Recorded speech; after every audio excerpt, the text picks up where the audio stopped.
મારું નામ મનસુખભાઈ ગોવાભાઈ રાઠોડ છે, ગામ ચલાલા. મારો નાનો ભાઈ જીતેશ સવારે વહેલો 6:30 વાગે અમારે એક લાકડાનો ઢેલો છે, એને એમ લાતી કહે છે, જૂના લાકડાનો ધંધો છે. ત્યાં એ શંકાસ્પદ હાલતમાં મોઢેથી નાકેથી ને આંખી તૂટી ગયેલી હતી અને બ્લડ જાતું હતું. પછી અમે 2 જણા ત્યાં ગયા અને 108ને રિંગ કરી અને ચલાવા સિવિલ લાવ્યા. ત્યાં ડૉક્ટરે કીધું કે આ ભાઈની ડેથ થઈ ગયેલી છે.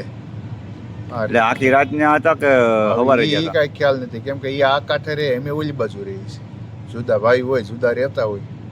અમને તો સવારે 6:30 વાગે ખ્યાલ આવ્યો કે આવું થયું. તમને જાણ કોણે કરી? અમારા ભાઈની દીકરી દીકરી ત્યાં ગઈ હતી? હા, એની દીકરી ગઈ હતી અને પપ્પાને બોલાવવા. હા, એ પછી ઘેરે આવીને એને મને ફોન કર્યો કે બાપા આવી રીતે થયું છે મારા પપ્પાને. તમે ગાય 2 જણા મારા ઘરનાનું ગાડી લઈ ગયા અને ત્યાં જોયું તો આવું થયું. અમે સીધું 108. દીકરી ગઈ એટલે 100% કે એ રાત્રે ઘરે તો નથી જ આવ્યા. હા, પાક્કું ને?